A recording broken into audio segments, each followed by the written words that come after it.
Subscribe कीजिए हमारे channel को और बेल आइकॉन को दबाइए हमारी लेटेस्ट वीडियो सबसे पहले देखने के लिए।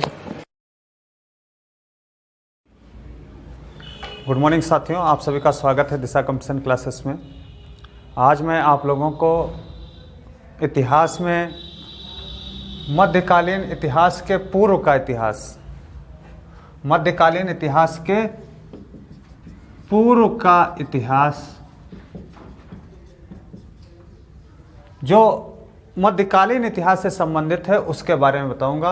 अगर पूर्व के इतिहास से हम शुरुआत करें तो सबसे पहले हमको इस्लाम धर्म का उदय, अरबों का आक्रमण और तुर्कों का आक्रमण, इसके बारे में जरूर पढ़ना पड़ेगा।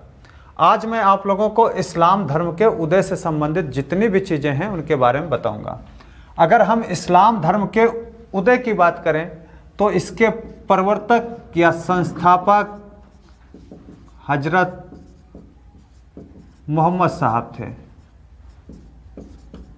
कौन था भैया? हजरत मोहम्मद साहब।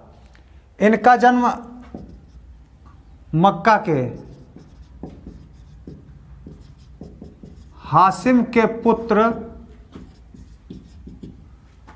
अब्दुल्ला के घर में हुआ था। हासिम के पुत्र अब्दुल्ला के घर। इनकी माता जो थी उनका नाम अमीना था। माता का नाम अमीना था। और जनजात इनकी जो थी, किस जनजात में जन्म हुआ था? तो कुरैश जनजात में इनका जन्म हुआ था। कब हुआ था? लगभग 570 ईस्वी में। कहाँ? मक्का में। ठीक, ये ध्यान रखना आपको है। ये इनके जन्म से संबंधित थी सारी चीजें। जन्म के समय इनके पिता की मृत्यु हो गई। जन्म के समय पिता की मृत्यु। 6 वर्ष की उम्र में माता की भी मृत्यु हो गई। इसके बाद में इनके चाचा जो अबू तालिब थे, उन्होंने इनका लालन पालन किया, पालन पोषण किया। किसने किया? चाचा ने। चाचा कौन थे? अबू तालिब। इनका पालन पोषण अबू तालिब ने किया था। ठीक भैया, ध्यान रखना। और 25 वर्ष की उम्र में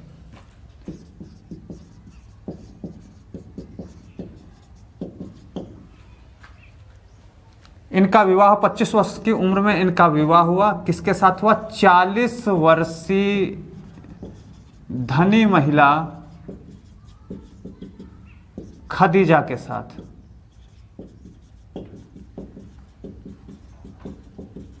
एक 40 वर्षीय धनी महिला थी खदीजा, जिसका नाम था, उसके साथ में इनका विवाह हुआ।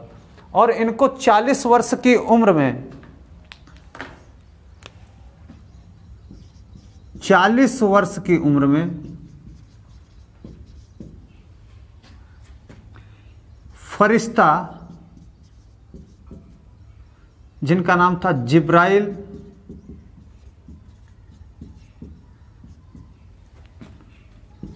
ने बताया कि आपको अल्लाह ने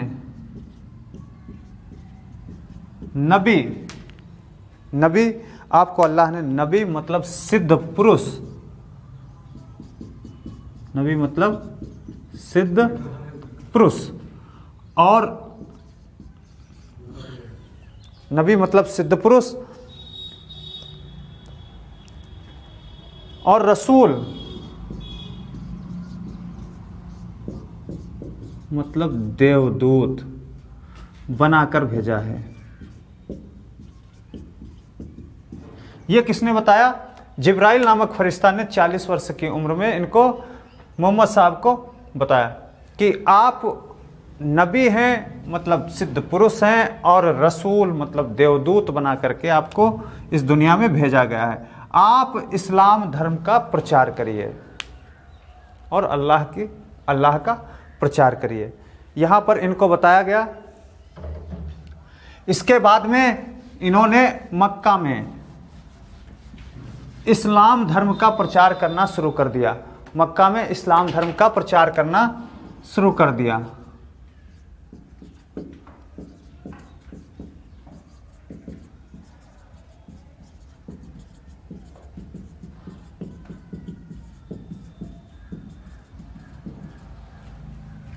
इस्लाम धर्म की शिक्षाएं देने लगी।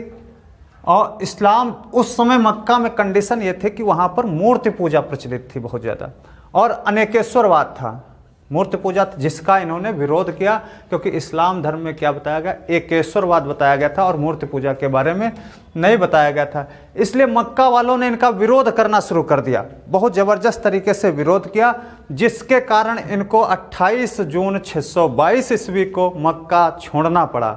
मक्का से कहाँ चले गए, मदीना चले गए। इस जाने की प्रक्रिया को हिजरत कहते हैं, और इसी से इनका, इसी तिथि से हिजरी संवत की शुरुआत हुई। 28 जून 622 ईस्वी को मक्का से मदीना चले गए। इसी को क्या बोले, हिजरत बोले हैं, हिजरत। और यही हिजरत, यहाँ से जाने को लेकर के मक्का से मदीना को जाने को क्या बोलते हैं, हिजरत बोले। और इसी हिजरत में ही मुस्लिम में हिजरी संवत की शुरुआत हुई, हिजरी संवत की शुरुआत हुई। फिर जब ये मक्का से मदीना पहुंच गए तो मदीना में इन्होंने इस्लाम धर्म का प्रचार करना शुरू कर दिया। वहाँ पर बहुत सारे इनके अनुयायी बनने लगे। धीरे धीरे इस्लाम धर्म का विस्तार बढ़ते चला गया, और निकट भविष्य में, आने वाले भविष्य में वहाँ पर धीरे धीरे पूरे अरब में इस्लाम धर्म फैल गया और उनके बहुत सारे अनुयायी बनते चले गए। 632 ईस्वी में इनकी मृत्यु हो गई। कब मृत्यु हुई भैया, 632 ईस्वी में इनकी मृत्यु हो गई।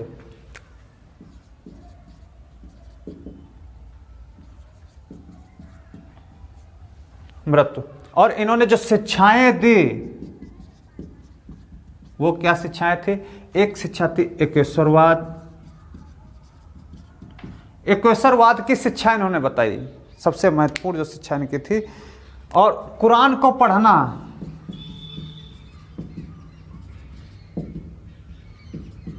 कुरान को पढ़ना, दिन में 5 बार नमाज पढ़ना,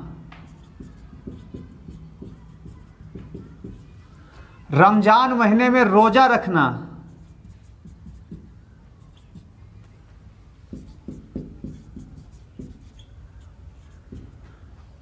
अपनी आय का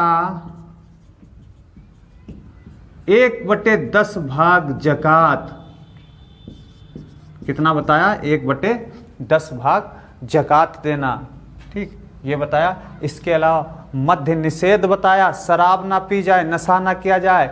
इसके अलावा सुअर का मांस ना खाया जाए, ये हराम बताया इसमें, मुस्लिम धर्म में, शिक्षा धर्म में। और इस्लाम धर्म जो था वो किस पर चल रहा था, कुरान और शरीयत पर, कुरान और हदीस पर इस्लाम धर्म चला, जिसमें क्या बताया गया था, शरीयत के बारे में बताया गया था कि क्या क्या आप करेंगे, क्या क्या आप नहीं करेंगे। इनकी मृत्यु के बाद में जो इनके उत्तराधिकारी बने वो सब खलीफा कहलाए।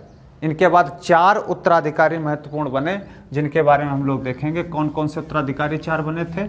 सबसे पहले अबू बकर, कौन उत्तराधिकारी बना, 4 खलीफा बने इनकी मृत्यु के बाद में।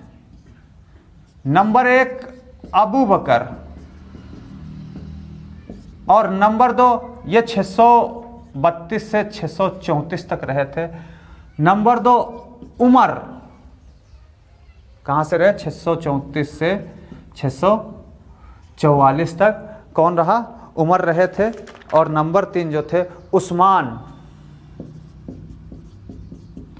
644 से 656। और नंबर 4 अली, 656 से 661 ईस्वी तक ये 4 खलीफा, 4 इनके उत्तराधिकारी बने जो क्रम से बने। यहाँ पर जो अबू बकर थे ये मोहम्मद साहब के खानदान से नहीं थे, लेकिन उनके अनुयायी थे बहुत बड़े, और जो अली थे ये उनके खानदान से थे। तो यहां पर मुस्लिमों में 2 गुट बने, एक शिया बना, एक सुन्नी बना। शिया चाहते थे कि अली को प्रथम खलीफा बनाया जाए, उनका उत्तराधिकारी बनाया जाए, इसीलिए आज तक उनमें विवाद बना हुआ है शिया सुन्नी में। जबकि किसको बना के दिया गया था? अबू बकर को यहाँ पर क्या बनाया गया था? प्रथम खलीफा बनाया गया था। इसलिए आज तक दोनों में, सुन्नी हो या शिया हो, दोनों में आज तक विवाद बना रहता है।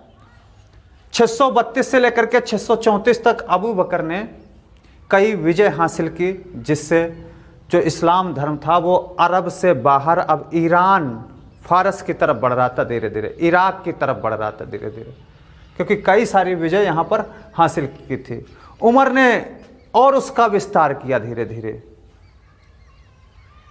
उस्मान ने भी विस्तार किया, लेकिन अली के आते आते यहाँ पर एक बार फिर से इस्लाम धर्म रुक गया और यहाँ पर एक दूसरा खलीफाओं ने स्थान ले लिया। इसके बाद में यहाँ से जो इनके उत्तराधिकारी थे मोहम्मद साहब के, वो समाप्त हो गए यहाँ पर। इसके बाद में क्या हुआ देखते, 632 जब उनकी मृत्यु हो गई तो उसके बाद की महत्वपूर्ण घटना है। उस समय सीरिया का गवर्नर था मुवैया। कौन था? मुवैया। ये सीरिया का गवर्नर था, सीरिया का गवर्नर। इसने चौथे खलीफा के विरुद्ध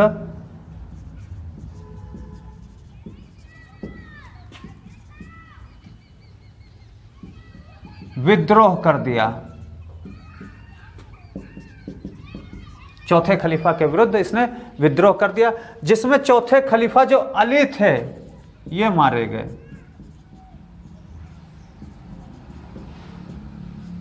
अली मारे गए। इसके बाद इनके जो पुत्र, बड़े पुत्र हसन थे, हसन, इन्होंने थोड़ा सा विरोध होने के बाद में मुवैया के लिए अपनी गद्दी त्याग दी। थोड़ा सा विरोध हुआ, लेकिन इन्होंने, हसन ने मुवैया के लिए अपनी गद्दी त्याग दी और यहाँ से एक नई परंपरा खलीफाओं की शुरू हुई, जिसको उमैयद खलीफा कहते थे। उमैयद, यहाँ से कौन शुरू हुए? उमैयद।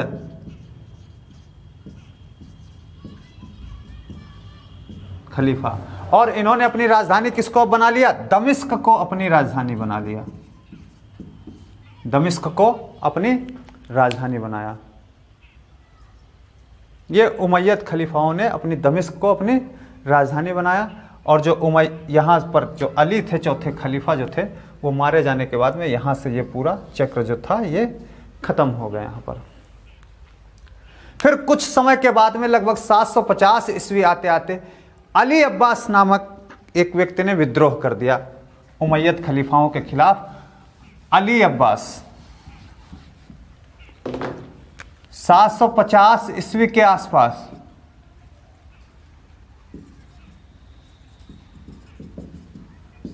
अली अब्बास, कौन था? अली अब्बास। इसने विद्रोह कर दिया। किसके खिलाफ कर दिया?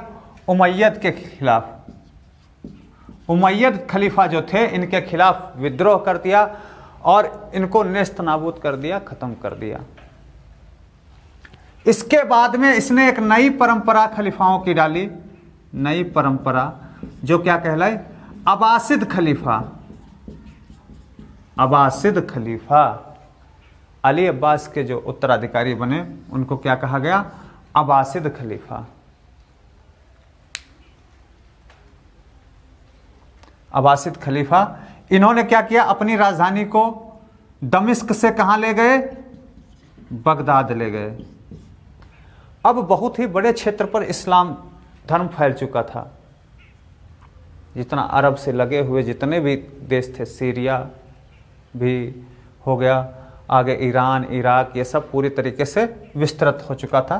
यहाँ बगदाद में हो गया, ठीक, बगदाद तक पहुँच चुका था। इसके बाद में अगर देखें जो इनके मुअय्यद के अनुयायी थे, मुअय्यद के अनुयायी, यहाँ पर दो चीज़ें ध्यान रखना आपका, मुअय्यद के अनुयायी और एक अब्बासिद, ये सुन्नी थे और अब्बासिद के शिया थे। इनका ध्वज जो था वो श्वेत था और इनका जो ध्वज था वो काला था। ये चीज़ ध्यान रखना है। लगभग 750 ईस्वी 760 ईस्वी आते आते तक जो इस्लाम धर्म था वो एशिया के बहुत बड़े हिस्से में फैल चुका था। इसके बाद में इस्लाम धर्म अपनी तुष्टिकरण के लिए या बाहरी क्षेत्र पर अधिकार करने के लिए, बाह्य क्षेत्रों पर इस्लाम धर्म को प्रचार करने के लिए पड़ोसी देशों की तरफ, जैसे सिंध की तरफ आगे बढ़ेगा, आक्रमण करेगा। यहाँ से अब निकल करके, क्षेत्र से निकल करके अब आगे बढ़ना चाहता था इस्लाम धर्म, क्योंकि ये सबसे युवा धर्म था, चरम काल सीमा पर धर्म था ये उस समय, इसलिए अब एक विस्तृत क्षेत्र पर फैलने की तरफ वो बढ़ रहा था। अगली क्लास में मैं आप लोगों को इसके आगे की जो भी चीज़ें हैं उनके बारे में बताऊंगा। जैसे इसके बाद में आपका है अरबों का आक्रमण और सिंध विजय। अगर आप लोगों को वीडियो पसंद आ रहा है तो लाइक करिए, सब्सक्राइब करिए, ज़्यादा से ज़्यादा शेयर करिए। धन्यवाद दोस्तों।